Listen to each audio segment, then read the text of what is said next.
en train d'essayer de maîtriser la maladie. Vous avez joué un grand rôle. Tout le monde est fatigué. Et le président a mis beaucoup d'argent, d'énergie. Lui-même, il a surveillé tout pour que tout se passe bien qu'on en sorte. Mais aujourd'hui, on est en train doucement, nous tous, de revenir. Il n'y a plus coup-feu. Il n'y a plus rien. Chacun fait l'économie. Les Abidjanais sont venus se plaindre à moi. Ils disent que les gens des Bakal, les petits taxis, vous avez augmenté le prix. Ils souffrent. Et les Bakal là qui font de Yepougon à Cocody, on dit vous faites deux tours, vous arrivez à Gabé, vous descendez, vous chargez encore pour aller. Donc dans le même Abidjan, là, dans les parcours, tu peux faire 1000 francs, alors que c'était même pas 300 avant. Donc les Abidjanais, le président nous a nommé là, c'est pour servir la population. Si vos femmes, vos enfants ne me disent pas comment le transport est cher, votre travail c'est de dire au gouvernement, les populations ne sont pas contentes. Et comme c'est vous, la cheville ouvrière de l'économie ivoirienne, mais également de l'économie abidjanaise, je suis venu vous parler. Moi, je ne sais pas normalement des fois avec vous. Je demande pardon. Le gouvernement a fait déjà des efforts. Vous aussi, vous avez souffert. On est venu vous demander pardon. Essayez de vous parler, vous les propriétaires, vous les conducteurs. Essayez aussi de comprendre. Ça vous sert à quoi d'avoir aujourd'hui 35 000, 40 000 francs de bénéfices, alors que vous avez 25 000, 30 000 avant? Ça sert à quoi d'avoir 10 000, 15 000 de bénéfices si en retour, vous gâtez la paix à Abidjan? Vous ne pouvez même plus travailler si tout le monde est fâché. On est venu vous demander pardon. Le ministre a signé un communiqué, qui est avec moi ici, il a signé hier. Et il dit qu'il a discuté avec vous. Il y a eu 3 réunions. Il vous a rencontré, le ministre du Transport. On est venu vous demander pardon d'écouter ce que le ministre a dit. On vous demande de faire bonne foi. Heureusement, ce n'est pas tout le monde. Mais il y en a qui ont augmenté le prix. C'est qu'on ne peut plus. Vous aussi, jouez votre part. Vous faites transport là. Et si vous allez au marché, parce que quand vous augmentez, vous êtes la cheville ouvrière. Quand vous vous augmentez, toute la vie augmente. Aubergine augmente, gombo augmente, riz augmente, carburant augmente.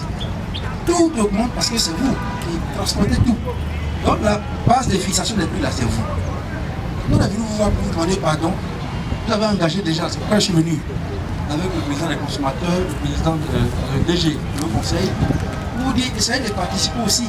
Nous souffrons énormément. Les transporteurs, le tunnel n'a pas été diminué. Les accessoires des véhicules sont tels que avant Covid, c'est les mêmes situations que nous vivons. Les chauffeurs qui faisaient les recettes de 25 000, aujourd'hui un véhicule de recette de 25 000 fait 10 000 francs. Les taxis qui faisaient 14 000, 15 000 font 7 000, 5 000. Moi j'ai un véhicule. Mon chauffeur me fait aujourd'hui 150 000 francs le mois. Et quand j'enlève un salaire du chauffeur et l'assurance, parfois je me retrouve à 80 000 francs ou 40 000 francs le mois. Monsieur le préfet, nous souhaitions que... Nous sommes allés voir le Haut Conseil, le directeur du Haut Conseil. Nous lui avons soumis nos doléances, les difficultés que nous vivons. Il nous a rassuré qu'il allait plaider auprès de notre tuteur, le ministère des Transports, pour qu'on puisse vraiment crier ouf de soulagement. Mais il faut dire que ça prend du temps. Nous souffrons énormément. Et quand j'écoute mon frère Ben, nous sommes aussi des consommateurs. Il ne faut pas défendre seulement que ceux qui vont payer au marché, mais défendre aussi les transporteurs et les conducteurs. Parce que nous souffrons énormément. Le transporteur, quand il te donne son véhicule, il te dit ma recette c'est tant. Mais les 10 000 francs même que vous voyez là, pour l'avoir, c'est toute une histoire. Toute une histoire. Quand vous sortez, aujourd'hui, dans tous les carrefours, la police est là. La police sautera, eux ils se cachent derrière les barrières. Dès que vous sortez, ils vous disent que vous devrez garer 25 mètres avant l'arrêt, 25 mètres après l'arrêt. Ce n'est pas tracé. Ou un chauffeur qui conduit, tu lui dis à vite d'œil, il faut me calculer les 25 mètres avant l'arrêt, 25 mètres après l'arrêt. Nous sommes allés voir la Sotra. La Sotra nous demande que nous donnons 240 000 francs. Eux-mêmes vont venir tracer. Comment vous voulez que nous en sortons? Monsieur le préfet, je ne vais pas monopoliser la parole. J'ai donné l'occasion à d'autres personnes pour parler. Mais il faut dire que nous souffrons énormément. Nous comptons sur monsieur le DG du Haut Conseil. Il connaît bien notre cri de cœur, il connaît bien notre souffrance. Et nous prions que vous, auprès de lui, faites quelque chose pour nous. Quand la pandémie est arrivée, nous avons discuté parti à parti. Le ministre avait deux choix. Le premier choix, c'était de dire que tous les transporteurs n'ont qu'à s'arrêter parce qu'il fallait isoler Abidjan, parce que l'épicentre était Abidjan. Il avait ce premier choix. Il avait un deuxième choix qui dit non, il faut quand même laisser les gens travailler un peu. Non seulement ils vont se nourrir, mais aussi ils vont envoyer les gens travailler. C'est le deuxième choix qu'il a pris.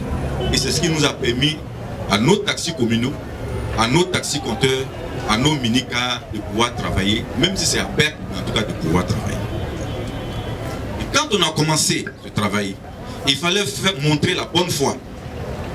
Ensemble, on a décidé, sous nos propositions, d'enlever ce qu'on appelle le siège du milieu dans les véhicules pour qu'on puisse avoir ce qu'on appelle la distanciation. Les premières semaines, il n'y a pas eu de problème.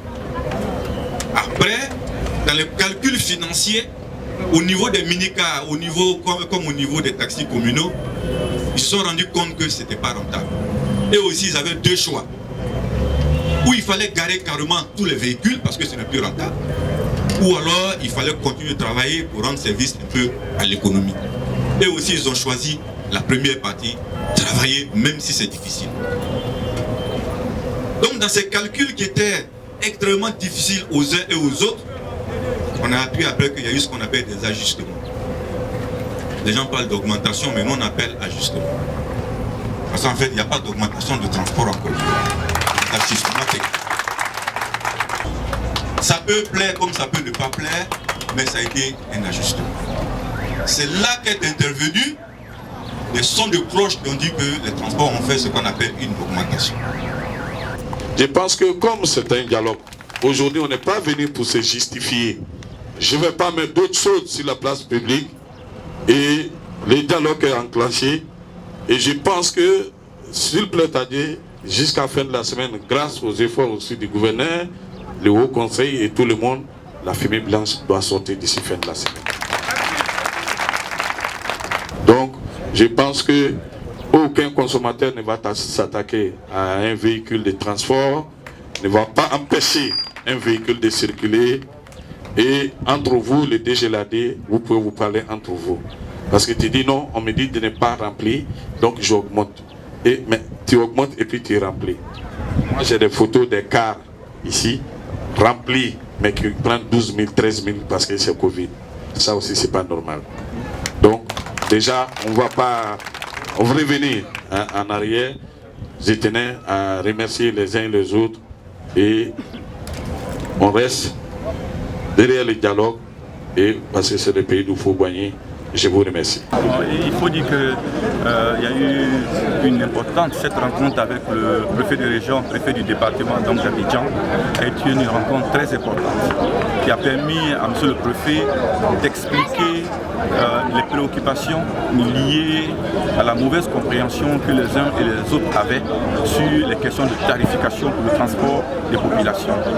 En retour, les transporteurs ont donc expliqué à M. le préfet les difficultés qu'ils avaient dans la gestion de leurs affaires et ont souhaité de tout cœur que les travaux qui sont faits en ce moment avec le ministère des Transports, que nous saluons, que ces travaux-là puissent voir un aboutissement avec la suspension de la limitation du nombre de places qui va donc aboutir automatiquement à l'instauration des anciens tarifs. Pas de gaieté de cœur que nous avons lancé notre mot d'ordre pour la journée d'aujourd'hui. Cela a été fait par un constat parce que les usagers que nous sommes, on ne pouvait plus supporter cette situation. Vous avez des transporteurs aujourd'hui qui ont mis 2 000 francs, 3 000 francs sur le trajet Abidjan à l'intérieur du pays sous prétexte qu'il y a la limitation des places. Mais en réalité, ces cars ont toujours pris le plein du car. Et vous avez aussi des chauffeurs de Woro, des chauffeurs de Dina, Baka aujourd'hui, qui font ce qu'on appelle de la narque, c'est-à-dire que à Bobo, à Djamé, il peut prendre 3 ou 4 fois le passager. Yopougon, Cocody, c'est pareil. À Djamé, Benjerville, c'est pareil. Donc, alors que les salaires n'ont pas bougé, le pouvoir d'achat des consommateurs en cette période de pandémie est de tel qu'on ne pouvait plus supporter. C'est pour cela qu'on avait lancé le mot d'ordre. Mais Dieu merci, le dialogue a prévalu. Les autorités ont eu un écho favorable Et ils ont entendu notre cri du cœur. Depuis ce matin, au ministère des Transports et cet après-midi à Yopougon, nous avons déclenché le dialogue. Je pense et je rassure les usagers de Côte d'Ivoire que d'ici fin de cette semaine ou début de la semaine prochaine, la fumée blanche va sortir. Je vous remercie. Le ministre des Transports a reçu beaucoup de plaintes des Abidjanais. Moi également j'en ai reçu. Et il m'a instruit de venir échanger avec les transporteurs pour maintenir les tarifs au niveau où ils étaient en mars 2020. C'est donc la période où le président de la République a pris des mesures pour lutter contre la maladie coronavirus. Les Abidjanais souffrent. Les Abidjanais, dans certaines parties de la ville, payent 2 à 3 fois le prix qu'ils payaient avant de se déplacer. Et donc le ministre m'a demandé de venir voir avec donc, tous les opérateurs du transport et dans tous les domaines, les conducteurs, les financiers, les propriétaires et tous ceux qui sont engagés pour qu'ils puissent comprendre tous les efforts qui ont été déployés par le gouvernement et maintenir le prix à ce niveau. Ils m'ont expliqué un ensemble d'éléments et ils m'ont chargé de porter leurs préoccupations au ministre. Ce que nous allons faire, parce que le ministre a suivi d'ailleurs cette réunion, mais entre-temps, pendant que ce traitement est en cours, nous leur demandons de contribuer à faciliter la vie aux Abidjanais et de maintenir les tarifs à des prix raisonnables. Les limitations dans les véhicules de transport n'avaient pas pour but de les pénaliser, mais de gérer la distanciation sociale et éviter la propagation de la maladie. C'était ça l'objectif. Mais le gouvernement est très attentif. Je voudrais donc leur demander de s'associer et je voudrais les rassurer que le ministre des Transports et que le gouvernement se penchent sur la question. Voici l'objet de cette descente, de cette rencontre.